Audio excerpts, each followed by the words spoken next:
Bungie has done it again. Done it again. Yeah, so let's go ahead and talk about it. Now, before we get started, I want to just state two things. One, this is a very lightly scripted thing. I just want to kind of say a couple things and then kind of keep it moving. But again, a lot of folks are kind of making commentary right now, and I just want to kind of add my voice to the conversation. And then two, yeah, I'm not a dev, right? I'm gonna say some things. I'm just gonna try and be as honest as I am, as I can. I always try and be as honest as I can in all things. And yeah, I'll say things because it's an experience. I'm saying it from experience. I also, this is the disclaimer because I'm not gonna repeat myself that I'm not a dev and I have respect for the work that devs do. And we're never in a position where we're gonna be bashing people, but yeah, I do have some feelings. So jumping in, the reason why I say that Bungie has made another bad decision, if you haven't already seen the video, Bungie dropped the ball. It's really scary how like things just are becoming cyclical in this realm. But yeah, if you haven't already watched that video, I would definitely encourage you to watch a video because I hit on some of the notes that are actually relevant to this. But today, specifically talking about the new dungeon, Ghosts of the Deep. With this new dungeon, again, on the whole, right, as a 3-person experience, the dungeon is fantastic. The visuals, chef's kiss. The soundscape, I don't know if folks are actually like sitting here listening to all the sound effects and the sea animals in the background and the music, chef's kiss. Visuals, did I already say visuals? Chef's kiss. Mechanics, we're not just sitting here like shooting a node and then walking around anymore. Chef's kiss. There are so many good things that can be accurately, again, without exaggerating, pointed out in this dungeon from a 3 Guardian perspective. That being said, there are 2 glaring issues that impact deeply both the 3-person regular Guardian experience as well as the solo experience, and that is one, some of just the general like gameplay. And again, I said I wasn't gonna repeat myself, but I'm not a dev, I'm just speaking from how it feels. But again, some of the gameplay and how the health and attacks of red bars and yellow bars work. And yes, I'm at pinnacle cap and I have +7 on my artifact as of creating this video, so don't ask that question. I am at pinnacle. So partially just like the health attack component of just regular enemies, but then also thinking about the bosses and how they interact. As for the non-bosses and non-mini bosses, the easiest way that I can kind of articulate the way I'm feeling is that it just feels like, part of me just want to say like everything was overtuned, but like I feel like that's actually not accurate because for some odd reason, both in 3-person fire team scenario as well as solo flawless attempts on both all 3 of my characters, my hunter, my titan, and my warlock, being in those spaces, it was just odd to me. And I thought it was weird because I started on my warlock and I was like, oh well, I'm a warlock main, maybe I'll just have a really strong build. But as I tried the dungeon solo on each character, it became so clear to me that something just felt off about why it felt so easy to melt yellow bars. Again, yellow bars is supposed to be the tougher, harder hitting, but I felt like I was so easily melting them and they weren't even an issue. Yet red bars, again, there is high enemy density in this dungeon, but red bars more often than not were the ones that were getting me one shot. And maybe someone's thinking, well, it's just how you played it, it's your positioning. Sure, those things are factors, no one's denying that. But from the footage, and even going back and watching some of the footage, I haven't had enough time to go through the majority of it, but going back and looking at some of the clips that I was recording, it was just wild to see that I would, if on my Arc Warlock build, pop a Rift, have an Arc Soul, shoot it off, get a yellow bar down like quick. But then when I'm like trying to like go up against a red bar, yes, the red bars have less health, so they still go down relatively quickly, but I'll get hit like once or twice by a red bar, and then like not only will I have my shields broken, but I have to like go hide around a corner or whatever the case may be. And so for me, it just felt like that phenomenon was very present throughout the whole dungeon. I don't understand why I was getting one shot by moths, not bosses, not because I messed up a mechanic, not because I had a debuff and ran out of time, but because I got killed by a moth. That, for me, in addition to the way that the red and yellow bar enemies, again, notwithstanding mini bosses and bosses, interacted in this dungeon, for me was just so bizarre. Now again, not being a dev, I don't know if this is as intended or if there's other interactions that I just don't know about, but in terms of how the experience felt, it was deeply frustrating to continue to be in a spot where not only are, again, enemy density is great, but not only are we having to like face all of these enemies, but folks left and right, whether we're in a fire team or a solo, we're getting one shot by hive moths, on top of the fact that for the boss encounters themselves, the health of the bosses themselves were so much, which is the second point that I really wanted to hit, is that on top of just things just feeling off, as much as I love the visuals, I love the soundtrack, I love so much about this dungeon, in particular love it in the context of 3 guardians doing it. It's so difficult, it's so challenging and so frustrating for me to try and have like a positive silver lining stance when all of this still culminates with having 2 bosses, the second encounter boss as well as the final boss fight, that just drag on to seemingly no end. It's just simply one of the most demoralizing things I've experienced in such a long time. And I say this coming from the perspective of my most recent solo experience, solo floss experience, coming from the Spire of the Watcher, which again, Spire of the Watcher was the season of the Seraph dungeon that we got. With that experience, it felt like there was similar feedback that we as a community, the collective, we gave to Bungie. We saw the second encounter boss, which was a reskin of the Harpy boss from Guardian of Salvation, and then we saw Perseus, the final boss. And while the mechanic was go to nodes, shoot the nodes, connect the dots, and then do damage, it wasn't the most difficult mechanic that you ever had to face. The fact is, especially in a solo contest, the bosses had pretty sizable amounts of health that it took a while to actually chip away.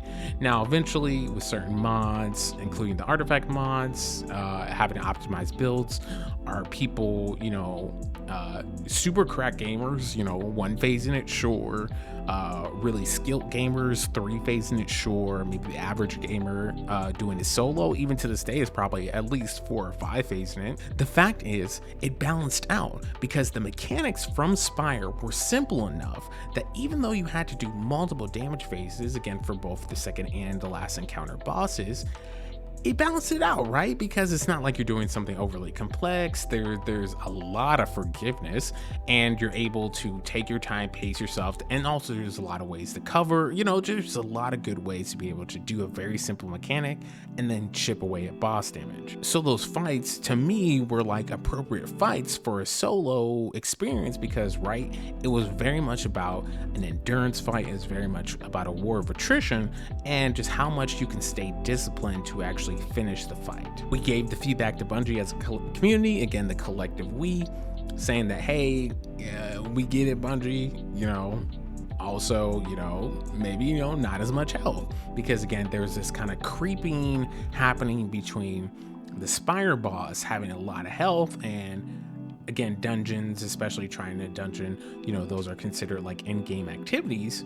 You want them to have health, obviously, but you don't want them to necessarily compete with a raid, which in terms of PvE activities, raids and grandmasters are those super beefy, again, a raid, takes 6 people, or if you're doing a trio, it takes 3 people to be able to actually knock out that raid boss. And so to be in a space where you have that kind of competing, but really not, right? It was toting a fine line. And so, you know, even to this day, you know, some of the bosses, both with Perseus, the final boss, as well as the second encounter Harpy boss, could probably do with like 1 or 2 million less damage, but still it was teetering a fine line between like what was war of an attrition, you know, an endurance test for someone who was trying to try it solo versus you're doing too much. Unfortunately, with Ghosts of the Deep, it absolutely leaned hard all the way into you're doing too much, because not only do we have more boss health for both the bosses in the dungeon, we have the shield mechanic, you have high enemy density, and you have a significantly more complex mechanic setup. Again, it's not the most complex mechanic setup in the world, but it's much more simple, much more complex rather, than just doing a simple shoot the node, line up the dots, do damage, right? So it inherently breaks that scale, that like very fine line that Spire of the Watcher walked, because Spire of the Watcher, it was high health bosses matched with very simple mechanics. When you have complex, moderate to complex mechanics paired with very high health bosses, and in the case that it's been, you know, there's been conversations currently that the final boss, I don't know how to pronounce the name, but the final boss actually has more health then the raid boss, the most recent raid, Root of Nightmares, the final boss, Nezarec. Obviously, it's been out for a while at this point, so there's no spoilers there. But Nezarec, the final boss, has less health. A raid boss has less health than a dungeon boss. Raids taking 6 people to complete. Dungeons only needing 3, but the dungeon boss has more health than a raid boss. And so for me, it gets back to that point of just like, you're doing too much. Like, how are we in a space where you broke this balance where we have more complex, and again, I'm trying to be concise with the framing, but like there are more complex than other mechanics, which is good. I want to be clear about that. I want to pause, you know, in this moment and say, like, that's good. I think having more complex mechanics that make you think, that make you have to be precise and disciplined is a good thing. But to sit here as of this recording, still working to get the solo flawless, because I'm determined, not for guarding ranks or any of that stuff. I'm determined because for me, it's a challenge of my skill. It's a test for me. It's something I want to do, and I think is actually achievable. And I've gotten very close several times. But the fact is, to go from, I think maybe like total 4 hours of doing a solo flawless run for Spire of the Watcher, and again, a significant amount of that time, I was actually doing it in between a project I was doing at work. I was taking calls, I was pausing. So all in all, you know, it was probably like 90 minutes of actual like in the game, you know, working through the mechanics and doing it solo flawless. But to go from that experience to 14 plus hours combined, currently as I'm recording this video, of attempts between my Warlock, my Hunter, and my Titan. I've gotten the furthest on my Warlock and my Titan, but I want to continue to work towards that solo flawless. 14 plus hours and still no solo flawless. I just feel like, how did we get here? And again, though, that's like actual time. It's not like, it's actual in-game time, right? And for me, it's just so, it's so demoralizing to be in this space where, like, for me, I like to think that I'm resilient. Again, I'm not like dissuade from doing it. I still want to do it, and I'm gonna do it. But the fact that like this is even the state that we started from. This isn't like there wasn't enough health and then they came back and buffed the health and I was like, oh, we buffed it too much, there's too much health. You started off so blazing hot with so much health. Even in the screenshot I have for the thumbnail of this video, there's 13 million damage, and I took that from a screenshot from one of my failed runs on my Warlock. But I was down to the last section of the second encounter boss's health, and it was 13 million. I think Nezarec is what, 10 million?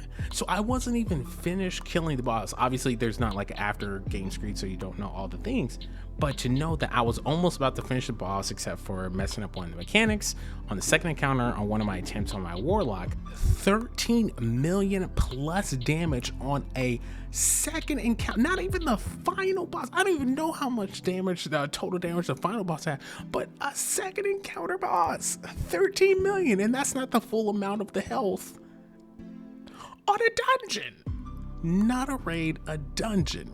And again, feel free to fact check, but again, it's been circulating some of the numbers. Again, I don't know the full amount for the second encounter boss or the final boss, but just knowing that little bit of information, just like not even finishing the second encounter boss and it had more health, I had done more damage than Nezarec, is a problem. But the fact is that this is even the starting point, is the concerning point that I wanted to bring up, because we've seen it a little bit with Kaido. We saw it a little bit more with Spire the Watcher, and it just looks like Bungie with Ghost of the Deep is continuing to double down. And this doubling down is not just something coming from someone like myself who wants solo content and kind of, someone who's trying to be a leader. It's not coming from that perspective, because it bleeds over into all aspects. If you're running this solo, if you're running this as a duo, if you're running this as a trio, it impacts your ability when we're having these high health bosses, very extremely long setup times to have very short damage phase. All these things contribute to ultimately, like, as a live service game, wouldn't you want replayability? Wouldn't you want people to actually want to willingly spend a lot of time? But I just do not see that same phenomena happening in any time soon without a major adjustment to the current setup in Ghost of the Deep. Now, is Bungie going to change mechanics? No, absolutely not. I don't think ever in the history of Destiny has Bungie gone back and changed or added on a mechanic. So I don't think they're going to start now. But I think at a minimum, what could really help save the replay value of this dungeon, that could really make the solo experience more balanced. Again, I'm not saying fair, we're not saying these things for this has to be the easiest thing in the world for everyone to do. Yes, we want the gaming experience to be accessible, but when we don't have an accurate tier level of stepping stones that someone can do a legend nightfall and then make their way up to grandmaster nightfalls, and then they can do dungeons in a team, and then they could do dungeons solo, and people can do a regular 6-person raid, and then they could be doing a trio raid. Without proper stepping stones, I feel like we lose people actually being interested in doing the thing. Because regardless of how beautiful a dungeon is, how great the sound is, or how cool the armor and weapons are, if people do not feel like their time is being respected and valued in that context, people are not going to continue to play, and therefore people are going to lose interest. I'm tired, I'm exhausted, I'm a little bit frustrated, but that's where we're gonna go ahead and leave it for today.